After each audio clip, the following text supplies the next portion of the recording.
Hey, what's up? It's Farhan again. Today I am right by the Toronto sign. You see it right there. I think you might see it backwards. I'll go to the other side for another video, and you'll see the other side of the sign. But today's video is about the importance of where you live, right? So we're getting into this field of behavioral economics, behavioral architecture, choice architecture, behavioral finance, whatever you want to call it. And it's this entire field of, by the way, I'm squatting right now. If you don't know, it's I'm on my tippy toes squatting. The video I recorded yesterday, I was squatting on my heels like this, but today it's tippy toe. Let's change it up. So all these four phrases that I talked about, these are all involved in human decision making. So you definitely heard the phrase, "You are the product of the 5 people you hang out with or you associate with." This is a quote by Jim Rohn. So I'm gonna take it another step, and I'm gonna say you are the product of not just the 5 people you associate with, but also the city you live in, and 100 other things that we're gonna talk about in future videos. So I wanna talk about Toronto. Why did I move here? What's so amazing about the city? And I want you to pay very careful attention to the benefits of a city and what a city offers. And then I'm gonna go into all the other cities I've lived in. I've lived in 12 cities in the last 4 years, believe it or not.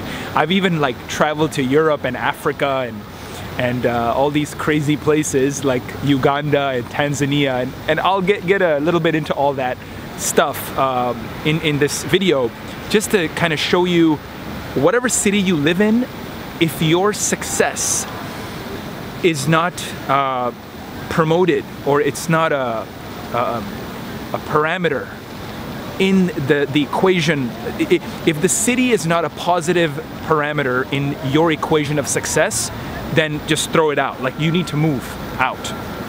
So first, let's talk about why it's so important.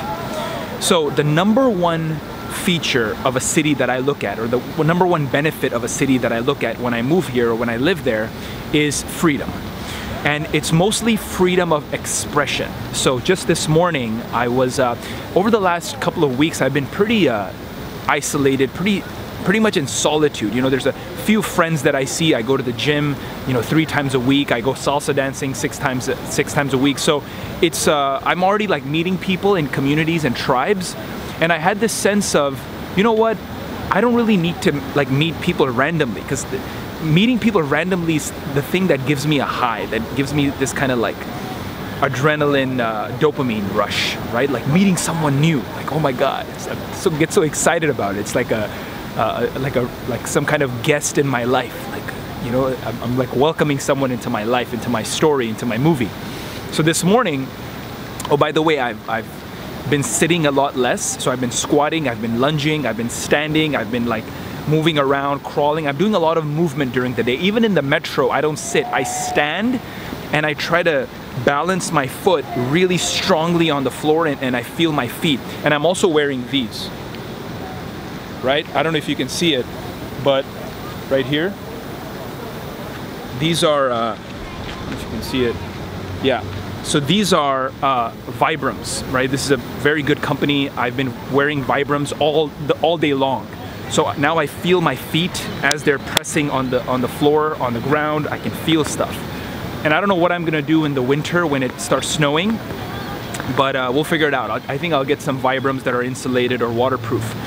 But now back to Toronto. I'm sorry I go on these rants all the time. I'm so excited to make these videos for you, huh? So this morning, I was going to the metro. I was walking to the metro station, Christie Metro, which is right near where I live. And I saw this super beautiful woman, blonde, wearing really nice, elegant clothes, very amazing face, just pretty woman. And I had all these fears that always come on me, I'm not good enough for her, or I don't have enough sexual experience to satisfy her, or I don't have enough money in the bank account, I don't have a good enough job, whatever these fears are that boom came in right away. And I quieted it down. I'm tranquilo, tranquilo. And I quieted that state down, that negative mindset. And right away, I went downstairs to the metro to wait, and then she came right behind me, and I walked up to her and I started talking to her about her tattoos. And turns out, you know, she has a boyfriend with a daughter, and we talked about the daughter, you know, and the fact that the daughter is 13 and she's making this thing called slime, which is like something really popular that kids are doing nowadays, something called slime. They mix like, what do they mix? They mix contact lens solution with something, it's like some weird combination. Anyway, go look it up if you're not aware of it. It's called slime. Oh, by the way, if you can squat for 10 minutes straight, that's a good sign of functional movement and the fact that your body is functioning correctly. It's from Kelly Starrett, who I've been reading a lot lately and listening to all this podcast. So the thing about Toronto is that I went to talk to her, and we talked all the way through the metro till our stops. I said, nice to meet you and great meeting you, and that was it. And that interaction, you know, that like, I don't know, 10 minutes of interaction with a super beautiful woman, with beauty, right? I'm interacting with beauty.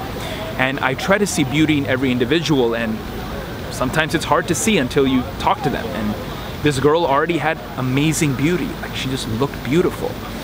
And the nerve, you know, I was standing with, you know, I always stand without touching the rail so I can like balance my foot as the metro moves. And I got so nervous that my feet started moving a little bit, like too much. So I had to like grab the pole so I don't like pass out or collapse or something. But yeah, I just love that. It's so cool. And I bet you in over the last 2 weeks I haven't been doing it, but now that maybe it's because I'm moving more. Maybe it's I'm not sitting anymore. I don't know what the hell it is, but it's something cool. Whatever it is, you know, thank God. So that's the cool thing about Toronto. I was able to express myself fully, right? Any negativity, right? Any excuses that I make for not expressing myself freely is on me, right? It's my fault. It's not the government's fault. It's not the city's fault. It's not the country's fault. Whereas the other cities that I've lived in have a different type of vibration. They have a different mentality, a different energy for the city, right? So for example, in Montreal, there's this energy of racism. There's this energy of, you know, too many French, you know, this French mindset, Quebecois mindset, like we're better than everyone else type mindset. It's not very humble, right? Even the taxi drivers aren't very humble there. And it took Uber like years to figure out a way to actually be in that city. Now they have a 1-year contract. And on the day that Uber became like legalized for a year, there was an entire taxi cab petition all over the city, and it was just ridiculous. Uber drivers have gotten beat up by taxi drivers, like blood, like beaten the shit out of. One of those happened actually in front of my brother's business building. Anyway, so that's the bad thing about Montreal. Then you look at Miami, right? Miami is a very superficial city. So it's just the mindset of the city, right? I'm not saying everyone in Miami is superficial, obviously not. But the mindset of the city really kind of influences the person who lives in that city. So when I lived in Miami, I just found it to be very superficial. You know, people were more, you know, cared more about money and sex and drugs and looks and you know, that kind of thing. And a lot of steroids were happening. Even the gym I went to, I mean, I go to Equinox here, I don't see anyone who's obviously on steroids. In Miami, I saw nobody that was obviously not on steroids, right? So it's the opposite. So it's that kind of mindset, right? You look at a place like West Hollywood, which is one of my favorite places. That's more of a, you know, who do you know? If you don't know someone who can help me get a movie part or meet a director, producer, film a person, then you're no good, right? Everyone's trying to make it, everyone's struggling, everyone's just grinding. Same thing with New York, right? Manhattan and Brooklyn. And even Brooklyn's a little bit better, but even that, like everyone's like out to make money and like materialism and just like, you know, how much money do you have in your bank account? Like what are you worth, right? There's a lot of like very fast paced, people have 3 jobs, people are always unhappy in the metro, you see their faces, they're always on their phones. So it's this thing, that's why I don't live in Manhattan or Brooklyn anymore. right? You look at Las Vegas. Las Vegas is about very transient relationships because people are moving all the time. People come and they leave. They come and they leave. Tourists come for 3 days, and people who work there come for a couple of years and then they leave. It's not for everyone. So, you know, I lived in Vegas for a year. I was crazy, but that's also one of those things. Like, I just can't live in Vegas. Then you look at Medellin, Colombia. People there are too chill for me, right? They're just, the energy is too slow. It's too chill, too relaxed. Like, people aren't really doing stuff. And in order for me to get to people who are doing stuff, you know, it takes time. It's not obvious. The energy of the city is very calm and a little bit too peaceful for me, right? So you always have to look at what is conducive to your success. And remember the first thing I said, the first thing I look at when I evaluate a city, it's freedom of expression.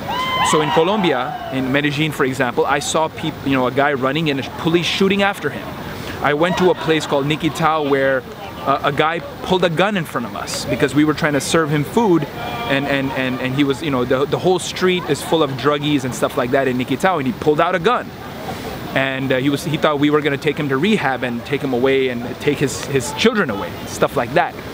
So you see, you know, and I look at all of that, right? In going to Tanzania and Uganda, you know, seeing the poverty there, and you know, being born in Pakistan and visiting India and all those places, right? And obviously visiting Europe, like Italy and France and Britain and you know, Spain. And right, it's like, maybe, I don't know, I've never lived in Europe, so I can't tell you, like, I can't judge that, but the cities I have lived in, I can judge. I can really tell you what's real, and I would say Toronto for me so far is the best. So your takeaway, your action for this video is, think about the city you live in. Do you really want to live there? Is it really beneficial to you? Is it really allowing you to express yourself? I know a lot of digital nomads try to live all over the world, but is that city actually allowing you to express yourself? Like, that's important to me. It might not be important to you. You might be in your shell. You might be under a rock, but I like to, like, be everywhere. Be with these people. And you see this cool shit going on. I think there's like a yoga or some CrossFit shit going on right behind me. I don't know if you can see it. Yeah, you can see it. And yeah, I just want to be free. Just want to be free to express myself, and this city allows me to do that. So think deeply about the city you live in, and not just that, the people you surround yourself with, the books you read, the videos you watch, the way you feel.